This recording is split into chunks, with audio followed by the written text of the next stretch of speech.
Hello. Hello. Hi. Hi.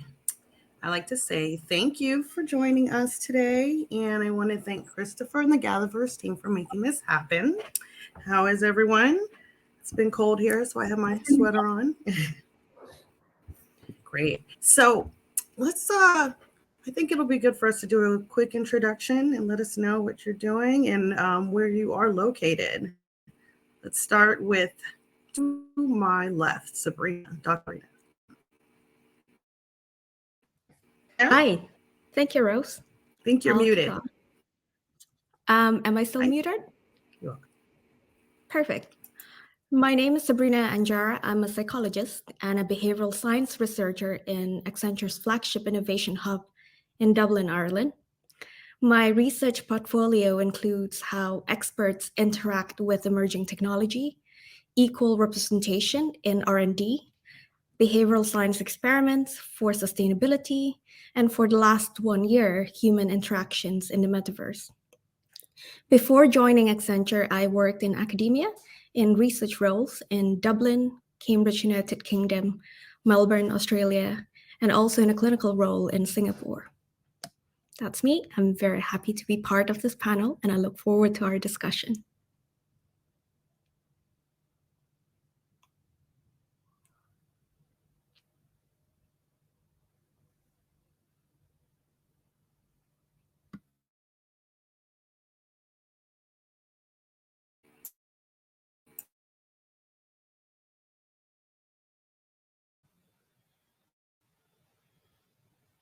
Greetings. I'm kicking off and helping while we deal with some technical issues. Rose, please introduce yourself to the panel. Hi, thanks, Chris. I wanted to thank the other Rose for all of her hard work and dedication she put into this, and thank you for organizing us and welcoming us here. It's not a simple feat. I am Rose. I'm a technologist and have studied and worked in public health, both on the technology side and implementing wellness programs. We have an advanced AR/VR headset that can be used to help to promote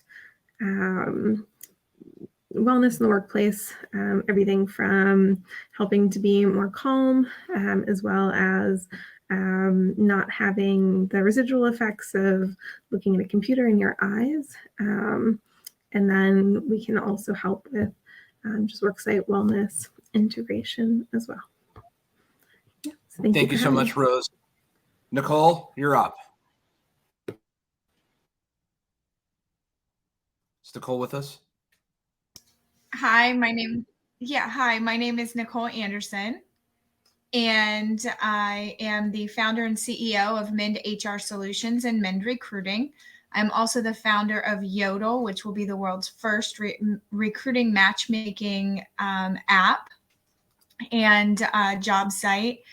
I have worked with many companies over the years, over the past 17 years for the workplace and workplace wellness. And I also do a lot of mentoring and charitable work with young teen moms and young single women.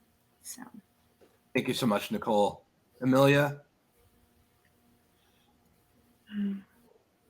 Hello. Thank you for having me. I am a mentor who teaches people who are making a difference to become more resilient so they can make a bigger difference. So this means things like how to be less impacted by things that stress you out, how to be more confident in yourself and know your worth, how to have less fear about competition, pressure of success. So as people remove these fears, they're able to handle a lot more things that they're wanting to do so they can go faster towards their goals.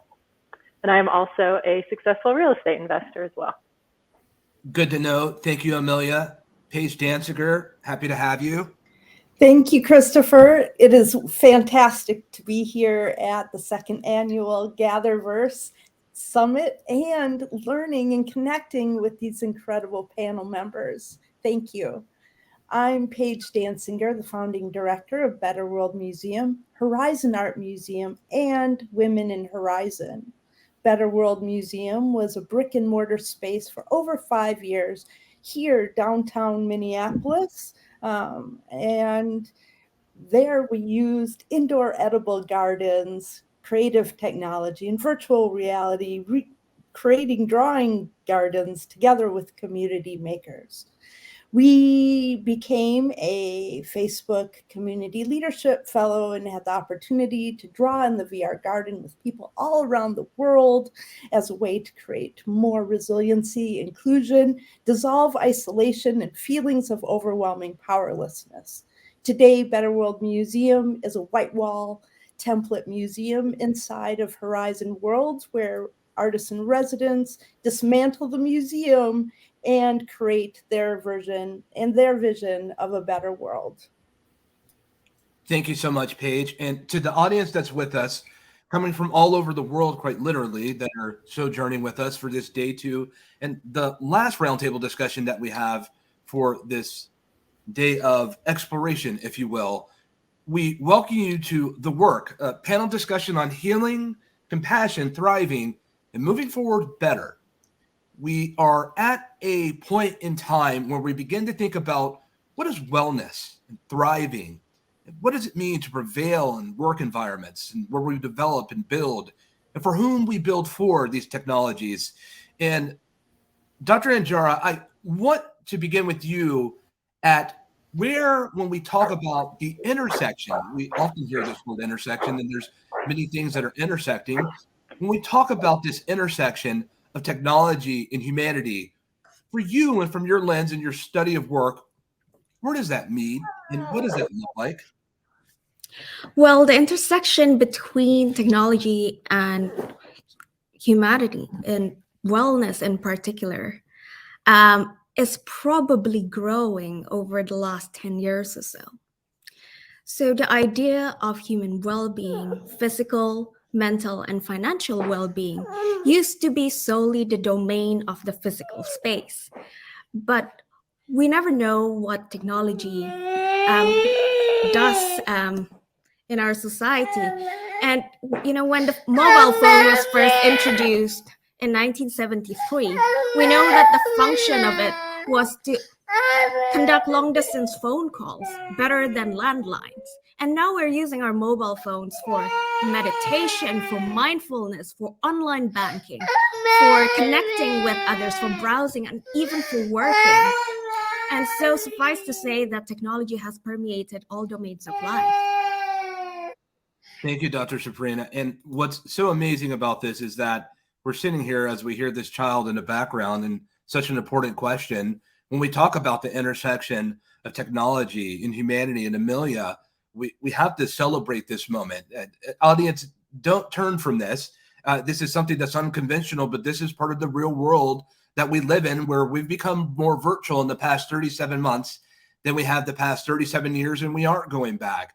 And so family gets to be part of the GatherVerse. Our children, your spouse, your partner, yourself. The community was a big topic of today's discussions. And so, Amelia, when we start to look at the intersection of technology and humanity from your lens on this subject of compassion, thriving, and moving forward better, what are you seeing? I'm seeing a lot of people getting spaces to connect in ways that they haven't been able to before. So a lot of people might feel like the black sheep of their family and not sure how to let the real them out more. So feeling more authentic, feeling more connected to others. And you can find spaces in that online. So like there's millions of Facebook groups, right? And you can go and find Facebook groups on something super specific, whether it's AI gardening or your specific Myers-Briggs type. And I think that allows people to feel a lot more connected and more seen, at least online. Indeed. And so, Paige, we talk about online, and there's a great moment that was brought up for one of our panels today in a discussion about the power of community and what that looks like. But we also leaned in a little further talking about proactive community and celebrating that and becoming allies, this ally that's on a ship, if you will. And we all get to share this together with a little bit of time that we're given, if you will. Paige, with all the work that you do when it comes to this virtual world and community and expression through art, and looking at how it's been able to help heal and really persevere communities to move forward that have come across what you've been painstakingly developed and built for as long as the many years that I've known you. What does it look like at this intersection of technology, humanity for Paige? Oh, well, thanks for asking. It's been a long journey of working with creative and immersive technology in the healing trauma realm. I mean, coming from a time when I had a young child and was emerging in technology before there was a way to really connect with people, I longed to tell my stories, right? And today we're able to simply hop into, a ton of proliferating, really incredible social spaces and use these tools that are democratized to reshape and reach out and rebuild our lives. One story often I draw back to is one of our community members was in a time of crisis in a domestic violence living situation. And our community came together and built a world of purple flowers. And it was like really early on in a time when this collaborative world building was just forming in this particular space and time and community. And the power that people started to emerge and share their stories as they built and rebuilt their lives. Today, some of these programs look continued and manifested into our Horizon Art Museum, a different museum that I also founded. We have a program where we literally teach how to script this amplifying voice script. It's really simple, and it becomes like the building block of people then going on to amplify their voices. That same person was part of that program, and now today supports herself completely by live streaming and building worlds, and is a representative of an airline. So you can, this story is magnified by many people. Many people are rebuilding their lives using shapes, using scripting, and re-scripting their lives. So when we do this together, collaboratively, integrating our stories, then really there are no boundaries to the amounts of ways we can grow in a healing process, right? In that Bessel van der Kolk, the trauma specialist, talks about like the body knows the score and how you need to play the violin or do yoga or dance it out. And when you build worlds, you're drawing it out. You're rebuilding, you're reawakening, and you're creating the lives you deserve. Indeed. And Dr. Anjara, let's talk about that a little, Tom, and let's segue into this community development as Paige and others just began to explore and look on the narrative of how we operate through human centricity. Nicole will put a pin in that and touch on that on the HR narrative, if you will. But with Dr. Anjara, when we're looking at human centricity and a sense of community, there also needs to be an inherent sense of trust. We talk about rights and what that looks like for the individual that finds themselves ingressing into environments known and perhaps unknown, but in this certainty of trust. And what does that mean when we start to talk about trust in community spaces moving forward in this virtual voyage that we're currently and presently on? That is a very multi-layered question, Christopher. I'll try my best to attempt an answer. When we think about trust, there are, of course, multiple layers. And based on my research so far, it very much depends on how you're introduced to the thing that you're beginning to trust. For example, if we talk about trust in technology, then we're talking about trust in tools or trust in the person who introduced the tool to us or trust in the institution that produces the tool. And sometimes, if we cannot develop trust towards one of the three, then it's very difficult to trust the technology. And I think the first step to develop communities in the virtual space or in digital spaces is to ensure that the trust is there.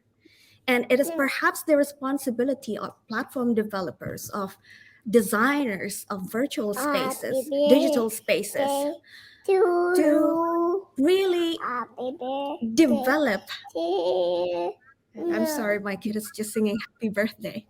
In her virtual world, today is her birthday, and every single day is her birthday. Then again, I've probably managed to develop an environment of trust here. And what I'm really trying to say is really, if we want to develop a community and a thriving community in virtual spaces, then perhaps the trust needs to begin with the developers of the platform itself. Thank you, Dr. Anjara. Rose, we'll move over to you for a moment in discussion in the subject.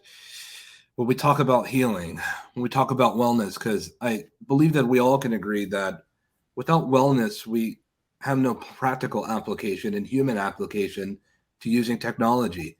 And at the first and the forefront of what's so important is mental wellness and physical wellness, and some would even say spiritual.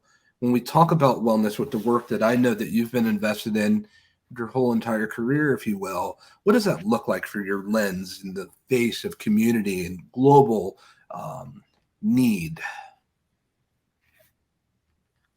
Yeah, it's always multifaceted. So I'm looking at it, at really making sure that we're actually defining things in the right way and categorizing them in a way that we can create some foundations and milestones for discussion. So for instance, what does mental health mean? In Germany, if you get laid off, for instance, you have typically 3 months severance, and this is just standard. And mothers can have paid time off for 3 years. And so defining mental health in context of how does this fit into the global context of just worksite mental health and work in general is really important, but also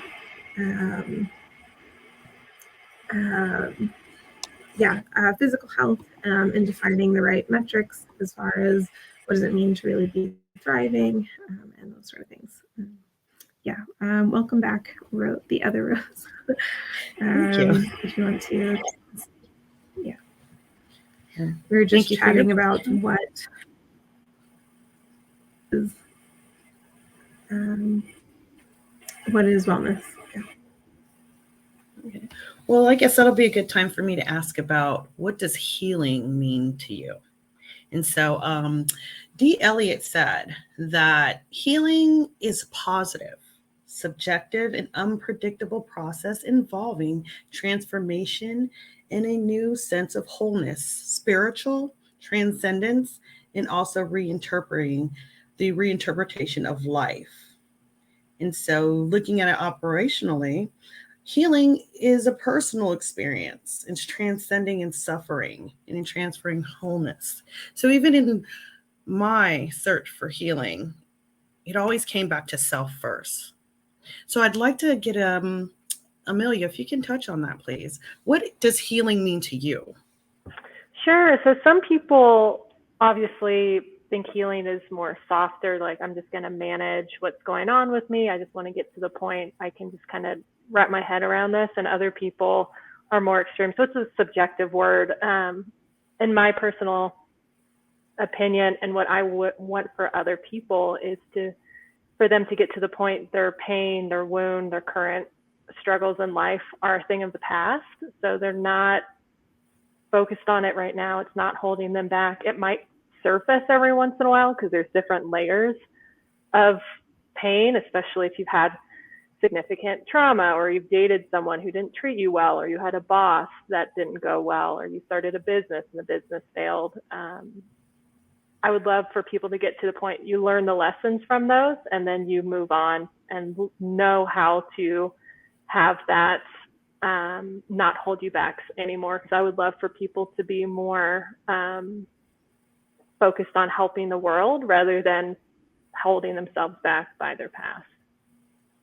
I agree. Great point. Paige, do you want to add to that?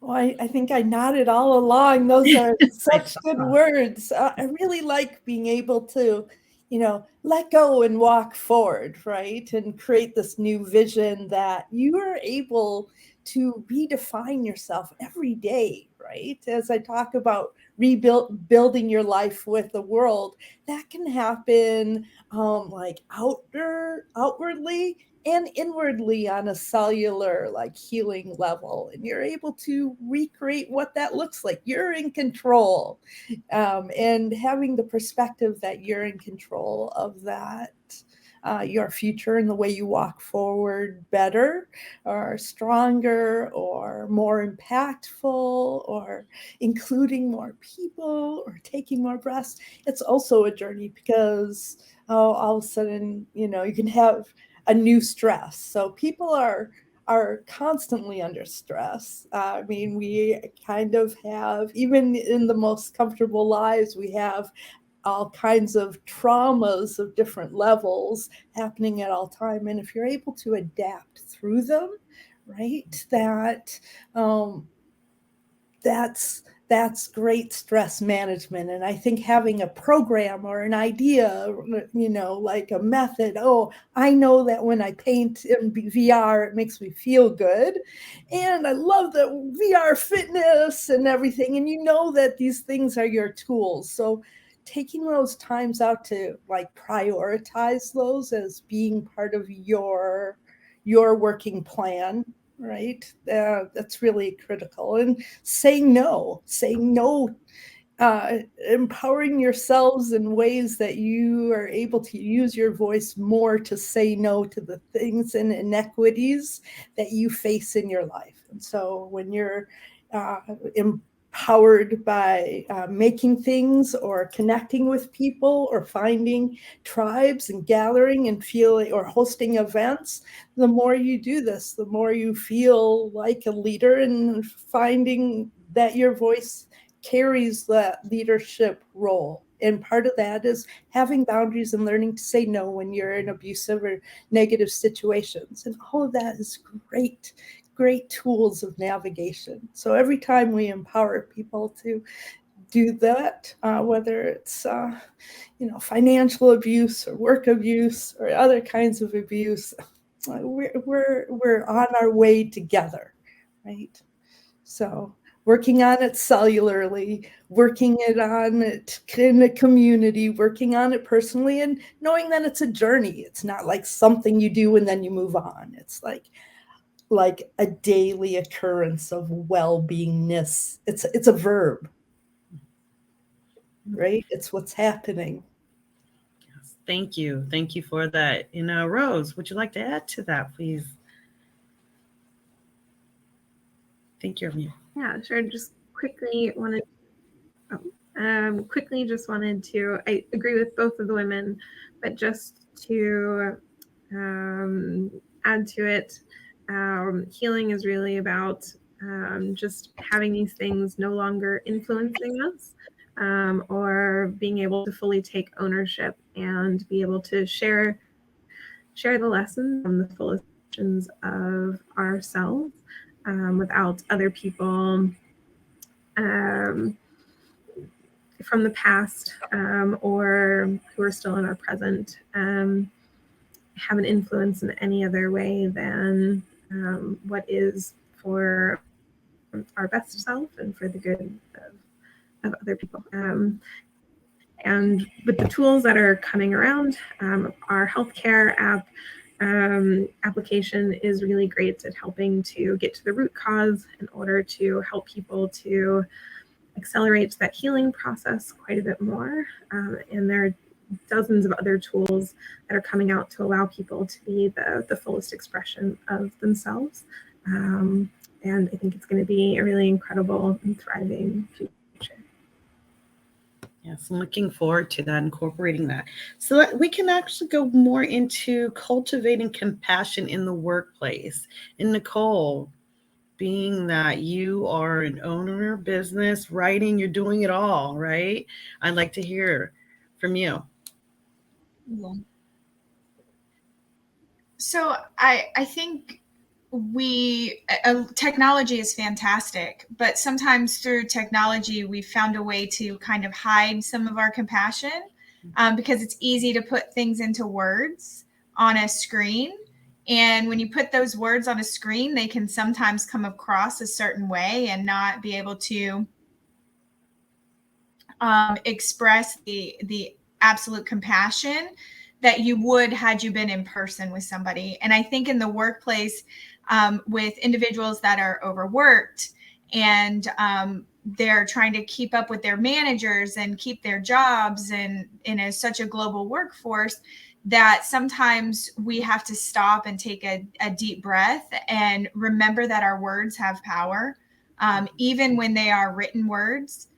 They on Zooms, I mean, if you sit Zoom or any type of video and, you know, your body language, your face, the expressions that you make can show your lack of compassion. And I think that it's just easy to hide behind the keyboard. It's easy to hide behind those things. And what that does is it causes different types of depression. You know, we can talk about, you know, what lack of compassion goes into. It makes you really lose your humanity when you don't have people that offer you compassion or provide compassion to other people that may not otherwise have anybody else in their world that's going to give them compassion. And sometimes as business owners, we're so busy in the day-to-day life in the world that we're like, oh, well, we just got to make payroll. We've got to make sure our clients are happy. We've got to make sure we're doing this and we're doing that we forget that there are people on the other side of this, whether it's our clients or the individuals that work for us, and the compassion that we lack, we really need to make up for when talking to others in our communities. I definitely agree. And I'll move on to the other question that does have to do with leadership is how can leaders foster a culture of openness and vulnerability? And why is this important? Amelia. You there, Amelia? Yeah, I'm here. Thanks. Sorry, it took a minute. The leaders often set the tone of the business. They set the tone of the direction. And it's really important for people to see authentic leaders, see leaders who are struggling, see leaders who can be honest about what's going on with them. And I'm not saying that people need to share everything with everyone all the time, but if people can say like, hey, I'm struggling with this, it gives other people the ability to be real as well. So the more authentic, the more real, the more genuine the leaders can be, the more compassion other people can have, because that is a trickle down effect, because that sets the tone for the business. So it's just leaders understanding the power that that has on the people that are working for them and their team. It can attract other people who are doing that as well. So what do you advise leaders, Amelia, when you are working with them? What do I advise them to do to be more authentic? Yes, as far as even what, go ahead. Yeah, so it's really a process. To me, authenticity can come when people understand what's going on with them and then figuring out what they need to feel better. So it's like to be more authentic, it's like, how can I be more who I am? Whether that is needing to understand who I am because I have no clue of that. Maybe the work has completely drained me, or I've adapted to someone who I was dating, or is it you needing to learn how to speak up better because maybe you don't feel like you can say stuff that you want to say at work, or you don't think that your opinion would be valid or important or it would matter. So it's understanding what is holding them back.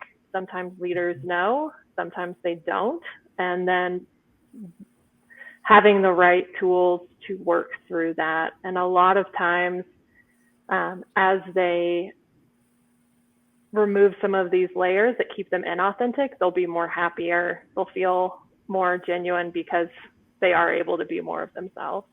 Does that make sense, Rose? Yes. Well, thank you for sharing that. And I was just thinking about when I was in education and I'm working with the kids, and as long as those hours were, they're like work hours, right? And coming back from the pandemic. So what I did in the beginning of class was say, borrow time. So I'd give them 10 minutes to either relax. It's pretty much their choice. Just don't mess up the classroom. And for those 10 minutes, that was so huge to them. I didn't know how much it meant to them until that privilege occasionally was taken away. But they know as soon as the 10 minutes were up, it was, get to work.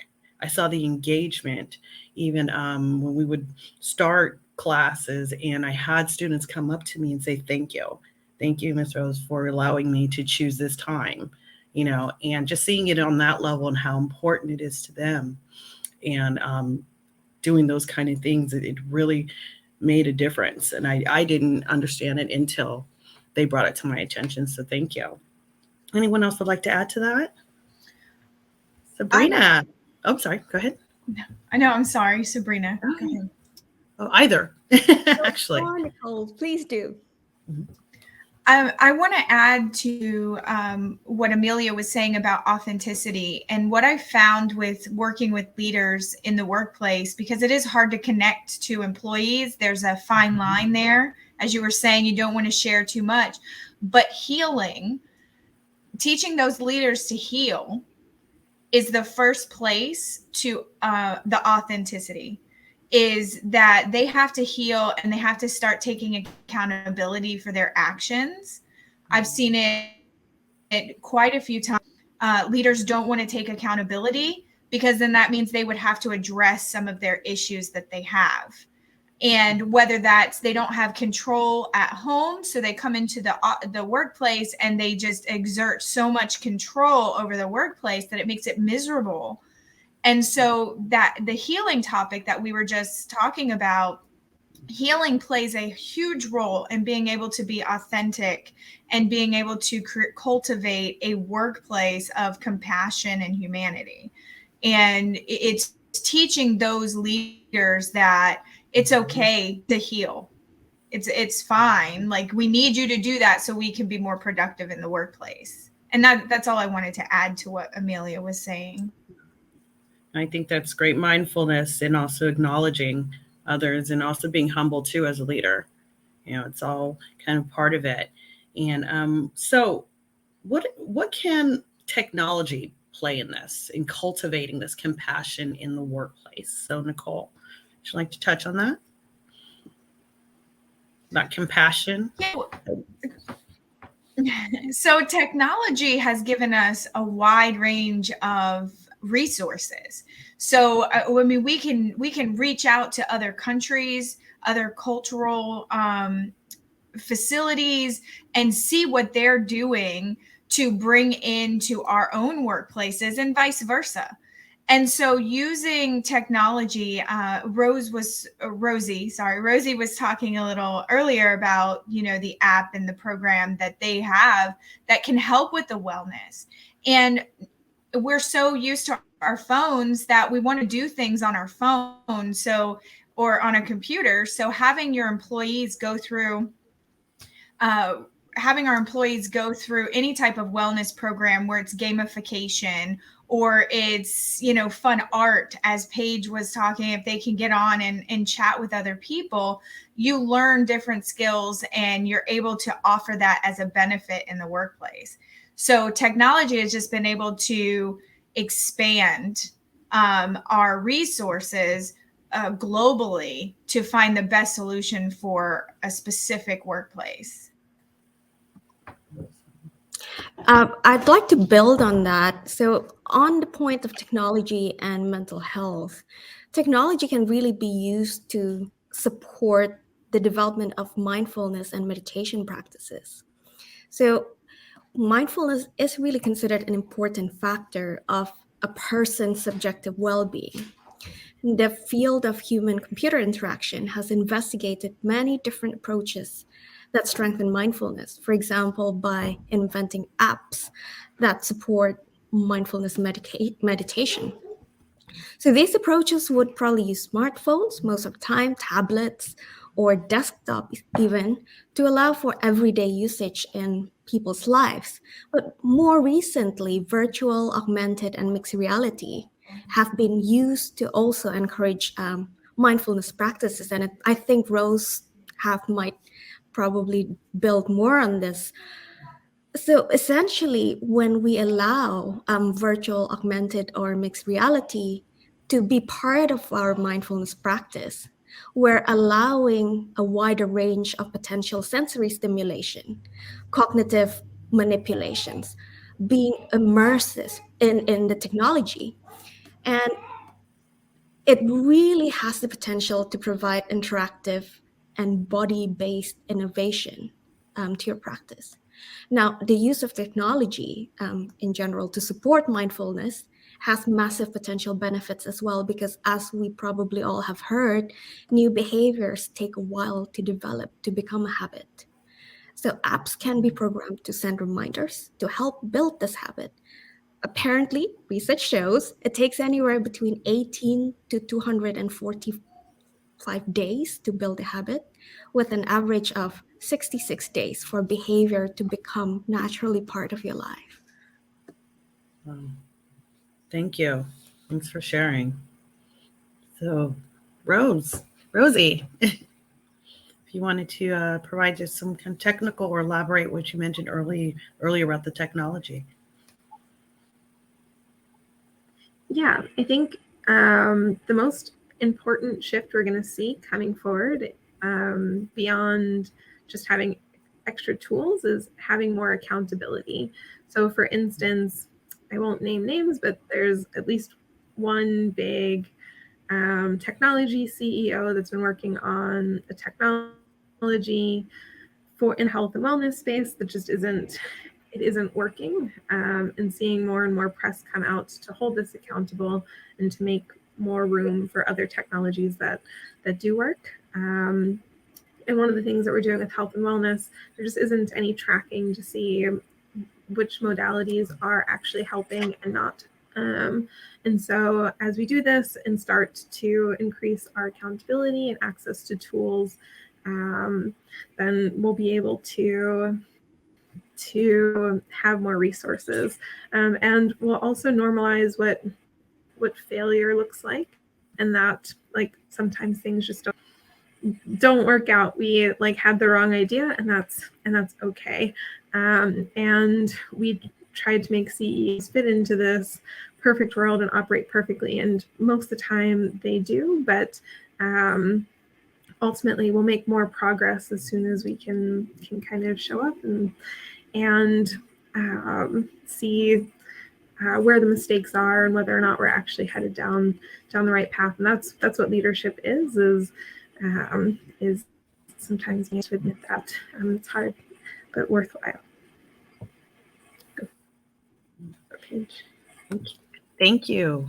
And this is going to go to Paige, because having your background, artistry, and how are you incorporating that into the workplace and leadership?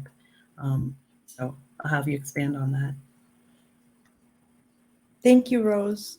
I really explore ways to create opportunities for participants to have agency. So sometimes a leader really should, as I heard earlier today, let go and get out of their way and trust who you're in front of. Better World Museum also has a museum hub in Rec Room, where we really focus on teen leadership development roles. And in this program, especially in the early stages of COVID, we would welcome young people from 11 years old to 15 years old to participate as leaders with titles that they would select, as well as we would work together to find like funding opportunities for their roles. So they were actually being compensated.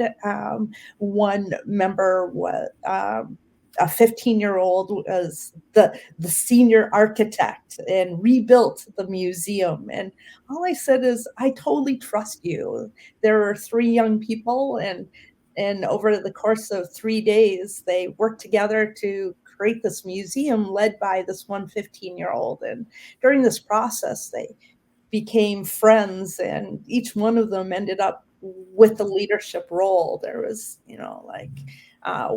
one young woman of the group became a halatar educator, where she would be paid little increments, right? But being paid to create these 30-second videos, right? Or now that lead architect is studying in university as in 3D design. This happened because, and we had an 11-year-old artist in residence who built an exhibit about Earth Day and trees and created all of these interactive exhibits. And all of this was in the newspaper, and that made them feel like their work was important. Then we presented it at the World Health Organization as a recipe for resilience during COVID, thanks to Create 2030. And they felt like what they did was meaningful, and it had purpose, and it changed the way they relate with themselves, their families, or how they see themselves as leaders today. We always talk about young people being the leaders in the future, but they're really leaders now. All they need is to choose their title that fits them and get out of their way, right? So creating agency. If you work for a boss that's always, demanding, trivial like information, or quick, what is this link on that, or da da da da da, or then you kind of have you lose a part of your soul. If you just tell them what you want and what their job is and get the heck out of their way, they're going to do great. And then celebrate their wins and show them also, Amelia was talking about sharing your highs and lows, right? So it's not always about that success. And we heard from Rose and Sabrina about failure, right? And loving your failure and allowing that accountability and to share that. So all of these are elements of allowing trust and communication, being human, right? But getting out of the way of each other, right? Great to see how everything is. Oh, I'm sorry. Yeah, agency. We need to be trusted. How can we love each other better if we can't trust each other? And isn't that ultimately if we want to love ourselves better, love each other better, love our work better, our communities, love our earth, right? Trust is a major part of that. Thank you. I kind of wanted to go back as far as the timeline goes, as the workplace has evolved, right? Even in what we wear or attire and going to interviews. I remember having to go to interviews, putting on tights, putting on a full suit. And now the culture has even changed as far as how we go into our workplace. It's more relaxed, right? And also companies being more mindful, providing yoga, allowing to have an on-site therapist. And so in going away from those traditional hours, right? Starting off 9 to 5, that was pretty standard. And then we got into the working nonstop 12 hours I was kind of used to. I mean, that was kind of what it was accepted. If you want this job, then you're going to put it forth.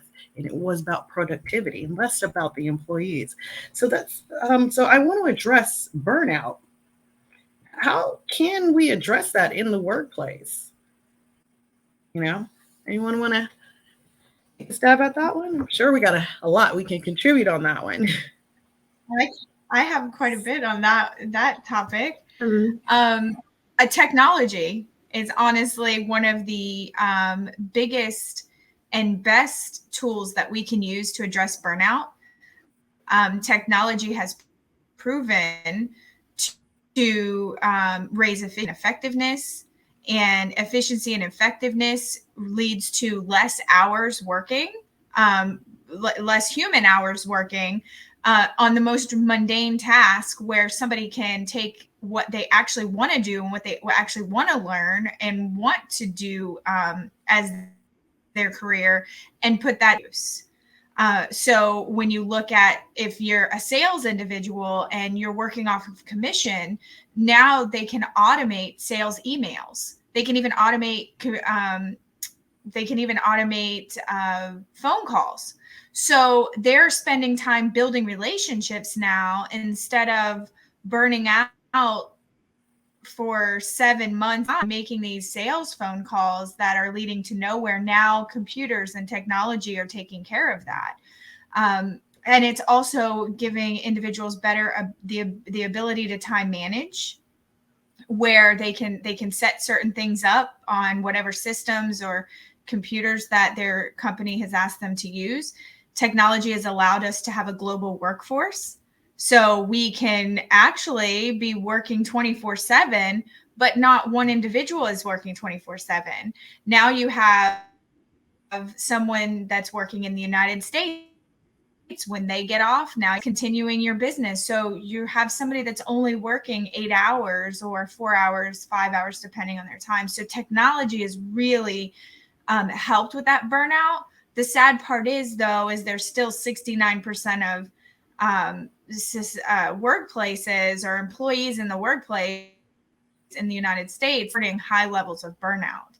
So I don't think businesses and companies have raised that bar of technology because they're scared of it, because there's a lot of fear in giving away some of that control.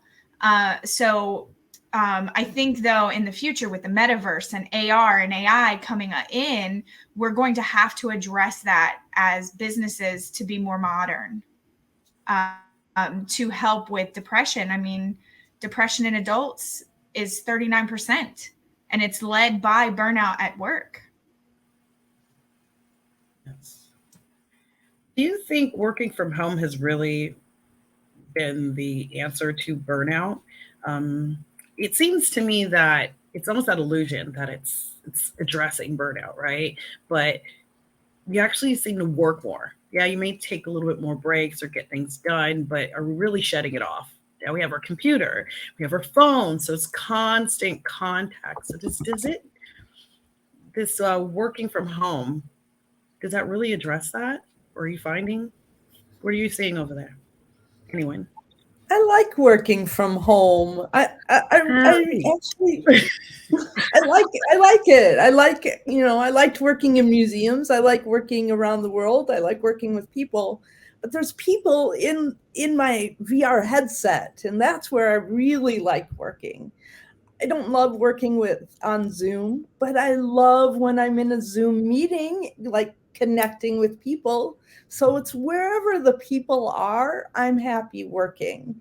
But where I'm never happy working is when there's a boss who doesn't appreciate you or thank you for or pay you for your work. When you're in a position where you're demeaned or stripped away from your dignity in any way.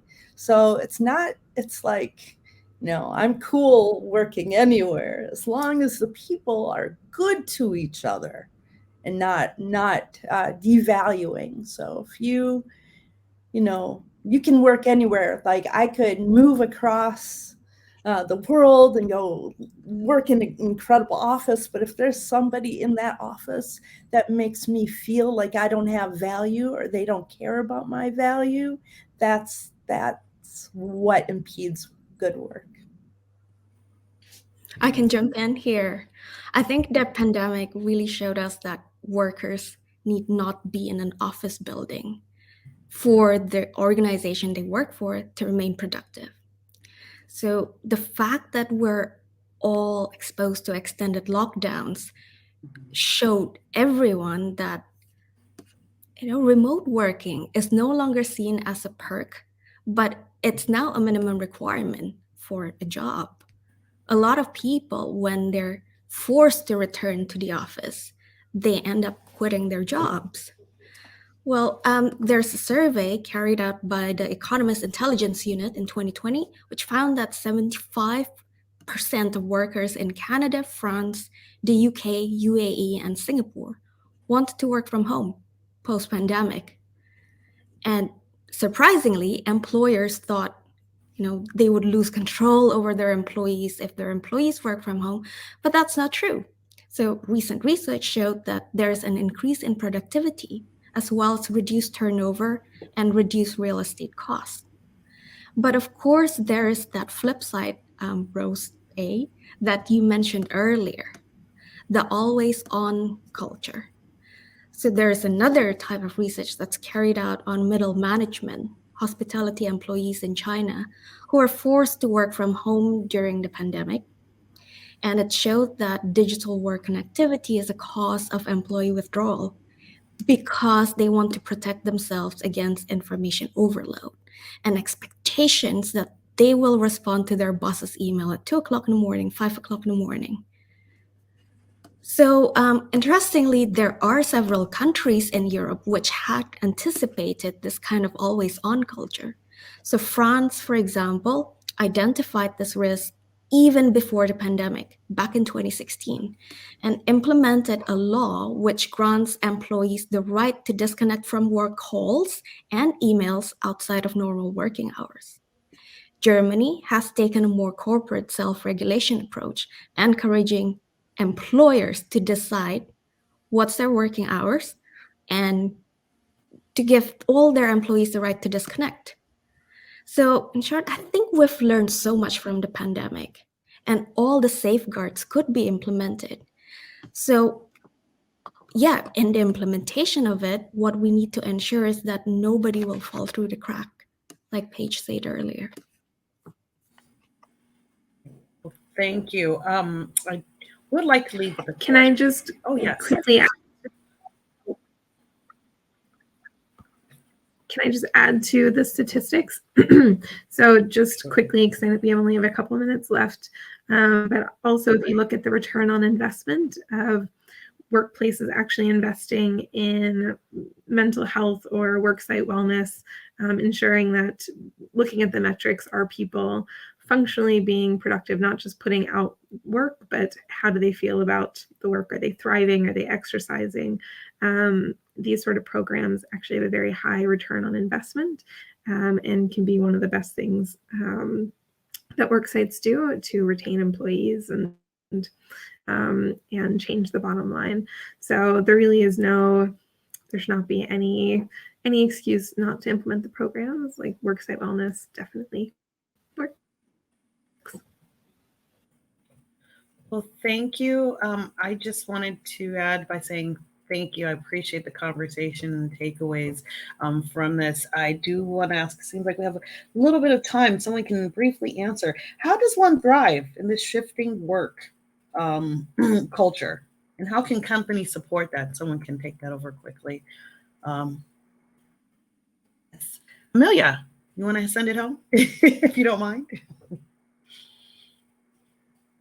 Sure. And when you say when someone thrives, are you talking about employees? Are you talking about employers? You can take either perspective since you've been on both ends of it. Sure. So So from the employee perspective, I think thriving depends on the different people, right? Thriving to one person is going to look different to thriving with another person. So it's really figuring out what works for you, and what works for the lifestyle that you want. If you want to stay home with your kids, if you want to walk your dog twice a day, once in the afternoon. So getting clear on that, and then also having the knowledge and standards for yourself to be like, no, I deserve this, and I'm going to find the right place to work that honors these needs and sees these as important. Because if you don't have those standards for yourself, you can get into places that suck your energy, leave you burned out, leave you frustrated, which can leave you depleted for months. So it's really knowing your standards, knowing what works for you, and making sure that you have the power to go after that and know that you can get that. Yes. Thank you, everyone, once again. And may our gather continue to be well. Looking forward to connecting with you all outside of this. Have a great day. Thank you. Thank you. Thank you. Bye.